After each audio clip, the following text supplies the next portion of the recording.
你以为已经消失的过去，其实还在。今天我要跟你分享一个颠覆认知的佛法底层逻辑，只要学会接下来的这个3步法，那些折磨你的陈年旧账将会彻底失去力量。你有没有过这样的经验？偶然翻出一张20年前的老照片，看到当时年轻的自己，心跳突然漏了一拍，心里忍不住感叹，时间怎么咻的一声就过去了。照片里，你可能牵着还在读幼稚园的孩子，满脑子想的都是每个月的房贷和明天的便当菜。一转眼，孩子长大了，离家了，你不仅两鬓多了白发，还常常在深夜里辗转反侧。老伴的一句无心之过，或者年轻时的一个错误决定，到现在还能紧紧揪住你的心。而想到未来自己的身体机能渐渐退化，那种无力感与沧桑感更是压得你喘不过气。我们好像都被困在了时间里，对过去充满懊悔，对未来充满操烦。但是如果我告诉你，你以为已经消失的过去，其实还在。这就是我今天想跟你分享的颠覆认知的佛法底层逻辑。过去、现在、未来其实是同时存在的。只要你耐心看完今天的内容，我保证，那些折磨你的陈年旧账将会彻底失去力量。你不仅能学会如何放下，还能带走一套实用的3步法，在当下瞬间改写你的过去，重塑你的未来。请大家现在就在留言区打上这10个字：愿一切众生离苦得乐。让我们一起在当下为自己、为家人凝聚最强大的正向磁场。听到过去、未来同时存在，很多人的第一反应肯定是：这怎么可能？我昨天吃的饭，今天早就消化完了。我去年犯的错，现在还在承担后果。过去明明已经没了，未来也明明还没来，怎么会同时存在呢？其实，这就是我们凡夫最大的执着，也是最大的错觉。我们都被自己的大脑还有感官给骗了。当我们年纪渐长，常常会有一个共同的感觉：小时候盼望过年，觉得一年好漫长，怎么等都等不到穿新衣拿红包的那一天。可是现在却觉得，怎么才刚吃完年夜饭，转眼又要买粽子、烤肉了，一年咻的一声就过去了。这种时间感知的巨大差异，其实就在暗示我们，时间并不是一个绝对客观、均匀流逝的东西。让我带大家做个很简单的思想实验，你马上就能明白。现在，请你告诉我，什么是现在？你可能会说，现在就是我正在说话，正在看影片的这一刻啊。可是，当你说出现在这2个字的时候，它是不是已经变成过去了？你永远抓不住一个静止的现在，你指着它的那一瞬间，它就溜走了。就像你用力想要握住一把沙子，你握得越紧，沙子从指缝间流失得越快。我们再往回推一点，你说1秒钟前是过去，那1秒钟前的过去跑去哪里了？如果它真的消失了，为什么你还记得？为什么它还能影响你此时此刻的心情？我们再往前推一点，你说1秒钟后是未来，那1秒钟后的未来在哪里？如果它真的不存在，为什么你能预言它将要发生？如果它不存在，那你现在的拼命努力又是为了什么？你仔细想想就会发现，我们口中所说的过去，其实只是我们当下的记忆；我们口中所说的未来，其实只是我们当下的想象；而所谓的现在，只是一条画在过去和未来之间非常虚幻的界限。我们所感觉到的时间，根本不是客观存在的事物。它是我们的大脑为了帮助我们理解这个复杂的世界所制造出来的幻象。这不只是佛学的观念，现代物理学也得出了完全相同的结论。爱因斯坦在相对论里告诉我们，时间不是绝对的，当你移动的速度越快，时间就过得越慢。后来，物理学家更提出了一个叫块状宇宙的理论，他们认为整个宇宙的过去、现在和未来就像一块已经烘焙好的大蛋糕，早就同时存在了。我们感觉到时间在流逝，只是我们的意识在这块大蛋糕上慢慢划过而已。很多同修听到这里可能会说，原来佛法说的时间就跟现代物理学说的一样啊。各位同修，并不是这样的。现代物理学只证明了时间的相对性，但物理学依然认为时间是宇宙的一种基本属性，而佛法走得比物理学更深、更彻底。在佛教的唯识宗里面，提出了一个非常震撼的概念。唯识宗把时间归类为心不相应行法。这句话听起来有点深奥，但意思其实很简单。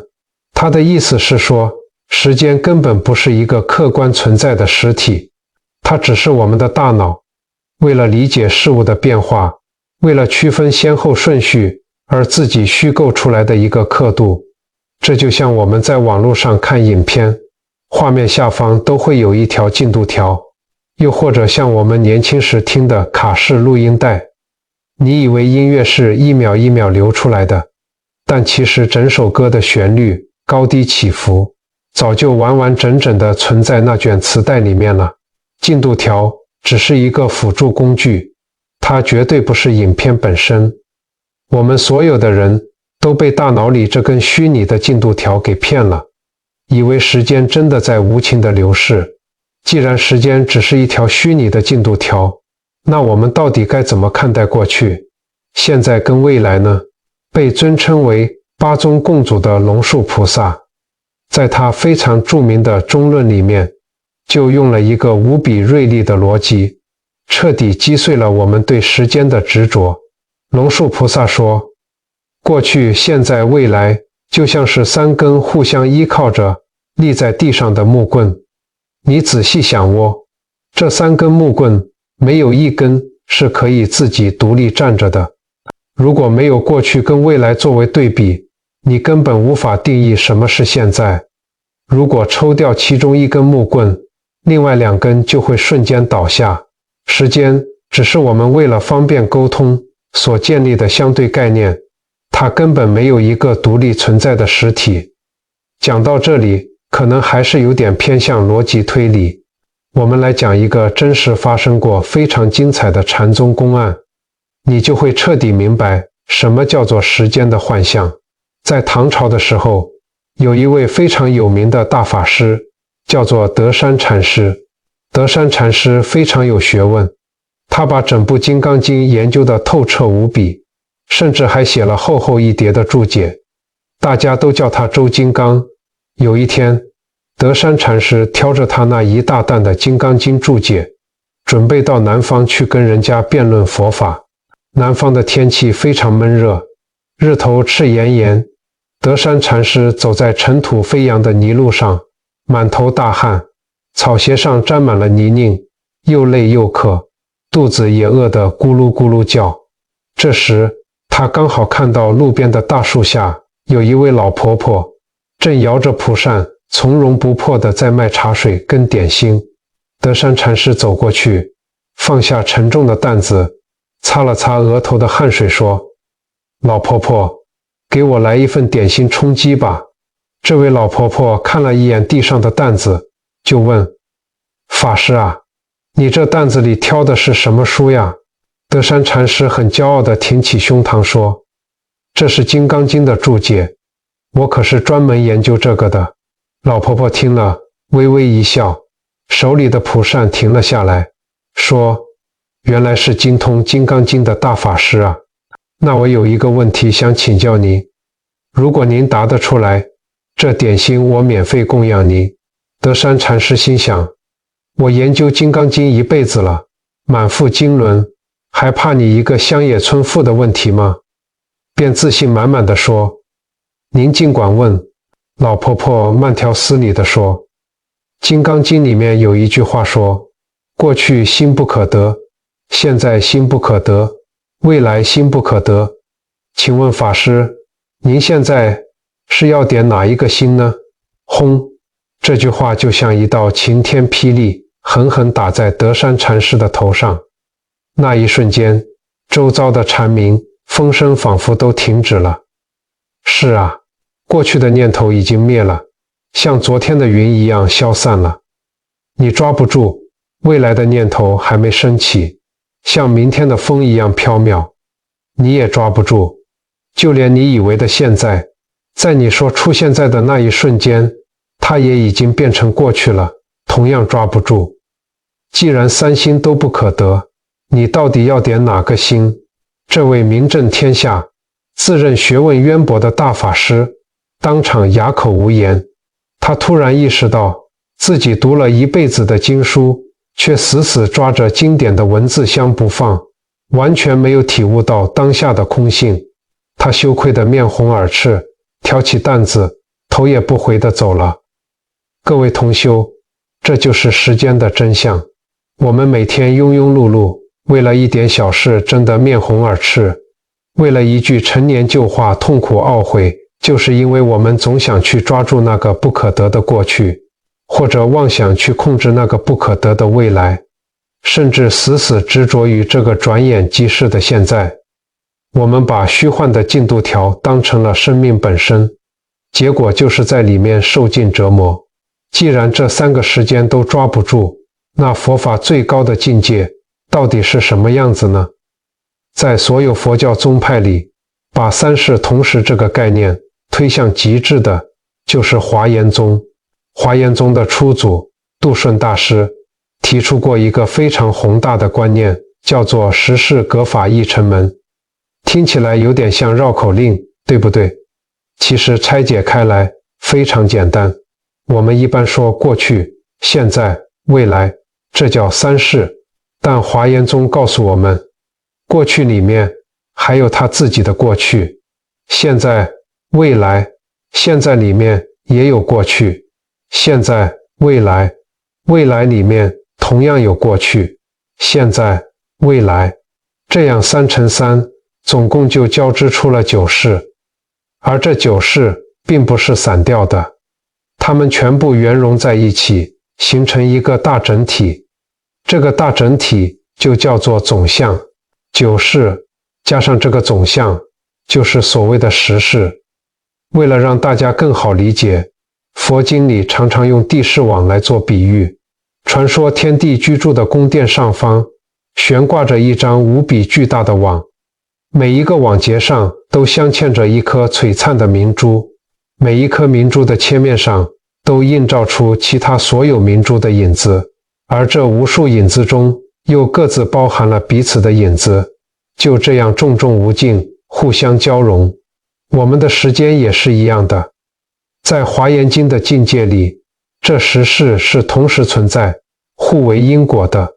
对于一个真正开悟的觉者来说，无量无边的宇宙时间可以浓缩在当下这一念之中，而这当下的一念又可以无限展开，包含过去无数个劫，以及未来无尽的岁月。这就是佛经里常说的一念普观无量劫。你的现在并不是一个孤立的点，它是过去与未来的总和。你当下的这一个念头里，就已经包含着你全部的过去，也孕育了你全部的未来。所以，想要改变命运，我们根本不需要坐时光机回到过去，也不需要去算命偷看未来，因为所有的钥匙都已经交到了你现在的手上。很多人听到这里，听到3世同时，心里都会冒出一个很大的疑问：既然过去、现在、未来都已经存在了，那是不是代表一切都是命中注定的？我再怎么努力也没用，反正未来早就写好了嘛。各位同修，这绝对是佛学时间观里最大也最危险的误解。这叫做宿命论，是佛法绝对反对的。佛法说的同时存在，不是要你躺平放弃，它恰恰相反，它是要告诉你，因为过去没有真正消失，未来也没有被写死，所以现在就是过去和未来的交汇点。你拥有改变一切的力量。为什么我们能改变过去？因为佛法讲缘起性空，过去的事情已经发生了。这个现象看似固定，但它对你生命的意义并没有一个固定不变的本质，这就是性空。正因为它是空的，所以你可以用现在的行动去重新定义它。我相信看这支影片的很多朋友心里都有一道过不去的坎，特别是在家庭关系里，老夫老妻相伴走过几十年，这条路往往不是平顺的。可能年轻时为了做生意，为了顾摊位，没日没夜的忙碌，心烦气躁之下，两个人3天一小吵，5天一大吵。丈夫可能曾经因为听信朋友的话投资失败，让家里背了债务。妻子可能曾经因为婆媳同住的问题，受了许多难以言说的委屈。这些陈年旧账，即便到了晚年，孩子都大了，房贷也缴清了，却依然常常变成饭桌上的刺。每一次拌嘴，总有一方会忍不住翻旧账。当年如果不是你把那笔钱赔掉，我们现在早就，或者是当初你妈那样对我，你连一句话都不敢说。这句话就像一把刀，在你们的关系里划下了深深的裂痕。这些沉积在岁月里的怨气，让本该互相扶持的老年生活变得充满火药味与冷战。更别提在孩子青春期叛逆的时候，你一时气愤说了很重的话，我怎么会生出你这种小孩？面对这些过去的结，有2种人走向了完全不同的结局。第一种人每天都活在深深的懊悔与执着里，每次看到伴侣或孩子，心里就觉得有亏欠或是怨怼。他们在深夜里常常睡不着，瞪着天花板，心里越想越气，越想越委屈。面对家人的冷漠，他们忍不住掉眼泪，不断的抱怨，或者用过度讨好、过度干涉的方式想要弥补。结果呢，对方反而觉得压力好大，觉得被情绪勒索，于是越逃越远。那道过去的裂痕不仅没有愈合，反而变成了永远的死结。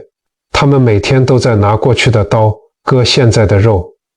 第二种人心里同样有过痛苦与愧疚，但他们选择放下对过去的执念。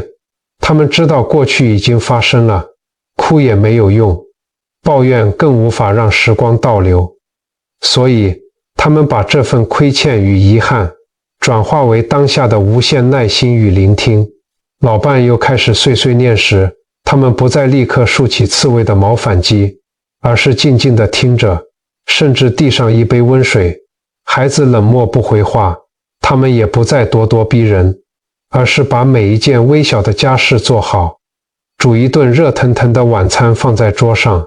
10年过去了，有一天，老伴突然在看电视时，轻轻地说了一句：“这辈子跟着你，虽然吃了些苦，但也算值得了。”或者是孩子主动泡了一杯茶给父母，笑着说：“爸妈，其实我很感谢当年那次大吵，因为从那之后，我看到了你们愿意为了这个家改变，你们变得好温柔。你看，同样是过去的一道伤疤，对第一种人来说，是一辈子的痛，是走不出的牢笼；对第二种人来说，却变成了关系重生的契机。”佛陀曾经讲过一个第二支箭的比喻，过去发生的那件错事，或者是别人伤害你的那一刻，是射中你的第一支箭。那种痛是真实的，但它早就过去了。可是你每天在脑海里反复自责，不断想着我当初怎么那么傻，我怎么会说那种话，或者不断回忆对方狰狞的面孔，心想他怎么可以这样对我。这就是你亲手射向自己的第二支箭、第3支箭、第1万支箭，你以为你是在反省过去，或者是寻求公道，其实不是。你是在当下制造新的痛苦。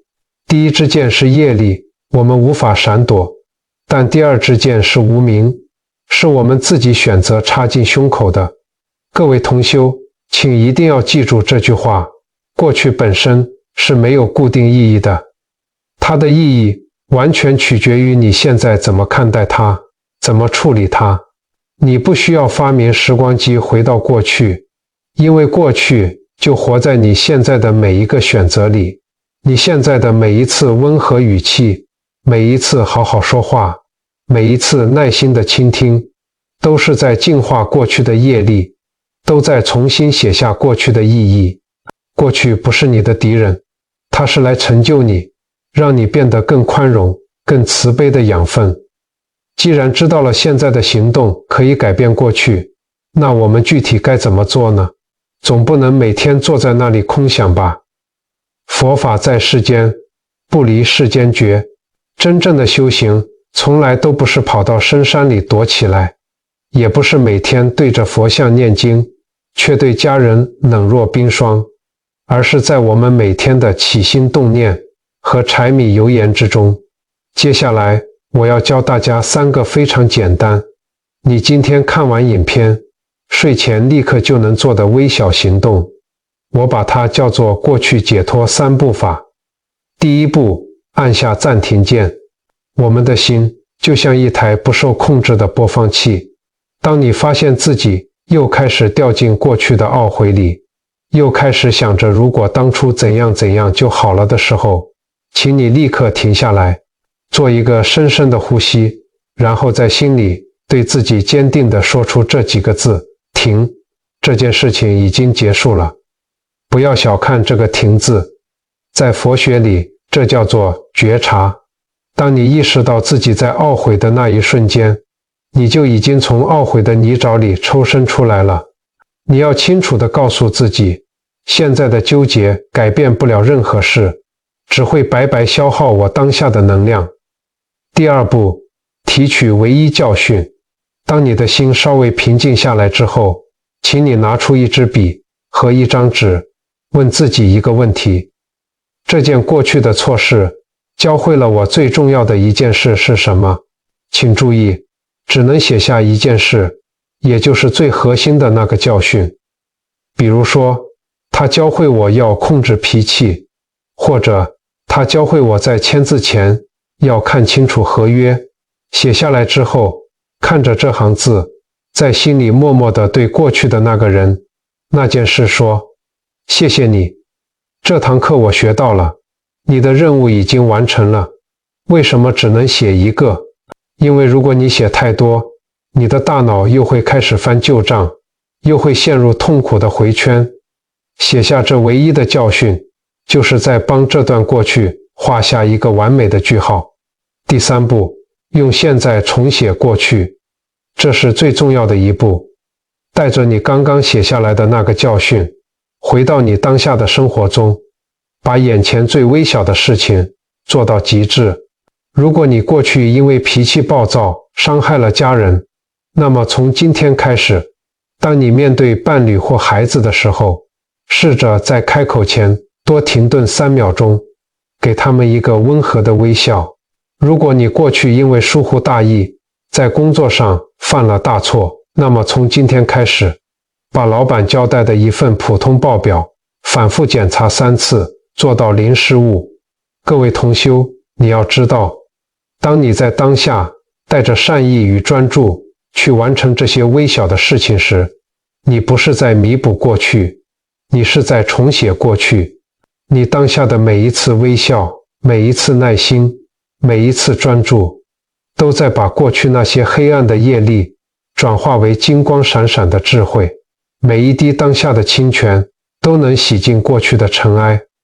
如果说对过去的懊悔是在当下制造新的痛苦，那么对未来的焦虑就是提前预知你的烦恼。特别是到了50岁上下，身体的各项机能不再像年轻时那样耐操，很多人会开始面临一种晚年失控的焦虑，孩子长大了，离开家里去外地打拼，有了自己的生活圈，家里只剩下你跟老伴，进入了所谓的空巢期，你自己的体力却开始明显下滑。以前爬5楼连气都不喘一下，现在走到3楼就要停下来休息。偶尔去参加聚会，听到身边的亲戚朋友，谁突然生了重病住院了，谁又在睡梦中突然倒下了，你的心里总会无意识地发慌，你甚至会害怕半夜突然响起的电话铃声。你总是忍不住会想，万一我以后老了，病了，拖累别人怎么办？万一我存的退休金不够用，要看人脸色怎么办？如果剩下我一个人，万一在家里摔倒了没人发现怎么办？这种看不见未来的恐惧，就像一块大石头，沉甸甸地压得你喘不过气。其实这不能全怪你。脑神经科学发现，我们的大脑有一种机制，叫做负面偏差。在远古时代，为了生存，人类的大脑天生就习惯去放大未来的威胁，这样才能避开猛兽的攻击。但在现代医学上，还有一个比猛兽更可怕的现象，叫做反安慰剂效应。科学已经证明，如果你每天都处在对健康的极度焦虑之中，天天担心自己会生病，这种长期的恐惧与精神压力会让大脑持续分泌大量的压力荷尔蒙，比如皮质醇。这些荷尔蒙会在体内引发慢性的发炎反应，真实的破坏你的免疫系统。结果就是，你真的把脑海中想象的恐惧变成了身体上真实的疾病。这在佛法里就是标准的万法唯心造，你的心念正在一点一滴塑造你的身体状态。我们来看一个日常生活中非常常见的例子。有2个人都在55岁的时候去医院拿体检报告。那天早上，2个人都坐在充满药水味的候诊区，看着墙上红色的跳号灯一闪一闪，听着广播里冷冰冰的叫号声，再看看旁边坐着轮椅推着点滴架的病友，心里都是七上八下的。轮到他们进诊间时，医生都指着报告上几项轻微的3高红字，提醒他们要注意。贾先生一看，吓坏了。回到家后，他每天疯狂上网查资料，看各种健康频道的恐怖标题，越查越害怕，天天担心自己会不会血管阻塞，突然中风，会不会从此卧床不起。他买了各种血压计、血糖机，每天量个5、6次，稍微高一点就吓得半死。他不敢出门参加活动，不敢吃东西，整天愁眉苦脸。结果因为过度焦虑，他整夜失眠，心悸胸闷。原本只是轻微的偏高，血压反而一路狂飙，健康状况急剧恶化。这真的是把自己给吓病了。乙小姐也看到了红字，她刚开始当然也会担心，但她深呼吸了几次，转念一想，告诉自己烦恼也没用，整天自己吓自己，血压也不会降下来，这只是身体在给我提醒，告诉我该调整生活节奏了。于是她把这份报告当成一个契机，从那天起，她每天早晨走到社区附近的公园快走半小时，跟着邻居一起打打太极拳，感受清晨清新的空气，走完路，顺便去传统市场买些新鲜的蔬菜，跟熟悉的菜贩聊上几句，感受那种热络的生命力。饮食也改得清淡，不再吃那些油腻的加工食品。10年后，到了65岁，他不但指标全部恢复正常，整个人的精神状态、气色，甚至比他40多岁整天熬夜操劳的时候还要好。各位同修，你看，同样的未来风险，对贾先生来说变成了可怕的梦魇。他用焦虑把未来推向了毁灭，对乙小姐来说却变成了重获健康的转机。她用现在的行动重塑了未来，未来根本不是一个写好的剧本，在远方等着你去经历。未来是你现在每一个念头、每一个选择、每一个行动一点一滴生出来的。你不需要跑到未来去预防什么，因为未来就在现在的子宫里孕育。那么，我们到底该怎么彻底摆脱对未来的焦虑呢？这里，我再教大家一套未来解脱3步法。第一步，暂停预知烦恼。当你脑海中又浮现万一以后病了怎么办？万一以后没钱怎么办的声音时，请立刻在心里喊停，告诉自己，那个可怕的未来根本还没发生。我现在的焦虑挡不住任何灾难，只会先毁了我现在的健康。截断这个未发生的恐惧是止损的第一步。第二步，转移焦点，把你的注意力从遥远的未来结果拉回到具体的现在行动。不要去想我以后会不会中风，而是去想我今天可以吃哪一道健康的菜。不要去想我以后会不会孤单，而是去想我今天可以打电话去关心哪一个老朋友。把庞大抽象的恐惧转化为具体微小的行动。第三步，用行动创造未来。当你把所有的专注力都放在当下能做的这一件小事上时，你就不再是等待未来的受害者，而是创造未来的主人。那个未来从容、健康、快乐的你，就是由今天这个认真散步、好好吃饭、平静微笑的你，一步一步塑造出来的。说到这里，很多人可能会恍然大悟，我懂了。佛法讲时间是假的，过去未来都在现在，所以就是要我们活在当下嘛。没错，但是有99%的人都误解了活在当下的真正意思。很多人以为活在当下就是及时行乐，今朝有酒今朝醉，不去管过去的烂摊子，也不去想明天的死活。还有些人以为活在当下就是什么都不想，把脑袋放空，像个木头人一样。各位同修，那不叫活在当下，那叫逃避现实，那叫行尸走肉。真正的活在当下，不是否定过去，也不是切断未来。真正的活在当下，是带着过去的智慧，怀抱着未来的希望，然后把所有的生命力倾注在此时此刻的行动上。这到底是一个什么样的画面？让我用大家最熟悉的泡一壶高山茶来打个比方。讲究一点的长辈，家里通常都会有一组自己用的最顺手的茶具。当你有贵客来访，或者自己想要静心的时候，你会开始起火烧水。真正懂茶的人，在烧水的时候是不会浮躁的。你会静静听着水壶里发出的声音，听听看那是初沸的蟹盐水，还是已经翻滚的鱼眼水。当你开始泡茶的时候，你不会去懊悔刚刚茶叶是不是放得太多，也不会去焦虑等一下第一泡茶会不会太苦涩。你全然地专注在眼前，你看着壶里的茶叶，感受着注水时的热度，温杯、制茶、闻香。第一泡用来洗茶，第二泡才正式出汤。你行云流水地做着这些动作，每一个细节都不疾不徐。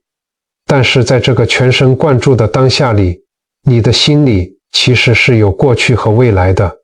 你记得过去的经验，上次这支茶叶因为水温太高被烫坏了，喝起来很苦涩，所以这次你特别留意，让水温稍微降一点再来冲泡。你同时也期盼着未来，我想要泡出一壶茶汤金黄、入口回甘的好茶，跟眼前的亲朋好友结个善缘。过去的经验，未来的期盼，跟当下注水的那一刻完美的融合在一起，没有一丝冲突，没有一丝纠结。禅宗常说茶禅一味，泡茶的过程本身就是一场深度的修行，这就是最极致的活在当下，这就是最完美的三世同时。各位同修，当你真正进入这种状态的时候，你会发现时间消失了。当你专注于做一件你热爱的事情，专注地陪伴家人，甚至只是专注地扫地洗碗的时候，几个小时就像几分钟一样短暂。那种超越时间的平静与喜悦，就是佛法里说的涅槃。涅槃不是死后才能去的地方。当你真正活在当下，把每一件小事都当作神圣的仪式来完成时，你就已经在涅槃之中了。我们今天讲了这么多，其实就是在传达一个核心，在究竟的真理上，时间是幻象，三世是同时存在的，但在世俗的生活里，因果是不虚的，你种下什么因，就会结什么果。这两者就像硬币的正反面，缺一不可。时间是最好的老师，它教会了我们成长与看淡，但时间也是最残酷的骗子，它用遗憾跟焦虑偷走了我们所有的平静与快乐。我们必须成为时间的主人，而不是它的奴隶。过去没有消失，它就活在你现在的改变里；未来也没有写好，它就孕育在你现在的行动中。生命很短暂，就在每一个呼吸，每一个起心动念之间。一念执着就是无尽的苦海，一念放下，当下就是极乐净土。希望今天的内容能帮助大家解开时间的枷锁，真正活在当下，找回内心最深处的平静与喜悦。今天的分享就到这里，非常感谢大家耐心听完这么长的一段影片。今天谈的道理或许有些颠覆认知，但只要你愿意在生活中尝试哪怕一点点，你的生命一定会迎来不可思议的改变。如果你今天有任何的收获或感悟，请一定要在留言区写下来，或者打上愿一切众生离苦得乐。你的每一个善念分享都能为这个世界增加一份正向的磁场。我会尽量回复大家的留言。如果你觉得这支影片对你有帮助，请帮我按个赞，这是对我最大的鼓励。也请把影片分享给你的家人和朋友，让更多人能听闻正法，解脱烦恼。如果你愿意随喜护持我们推广佛法的剪辑与制作，可以透过影片下方的连结进行赞助。这份法布施的功德不可思议。如果您希望未来能持续听到更多这样能平静内心、启发智慧的佛学分享，也请顺手点击一下订阅与关注。您的每一次停留与支持，都是我们继续传递正向力量的最大动力。最后，祝福所有的同修都能放下过去的遗憾，远离未来的焦虑，在每一个当下获得真正的自由与解脱。阿弥陀佛，我们下次见。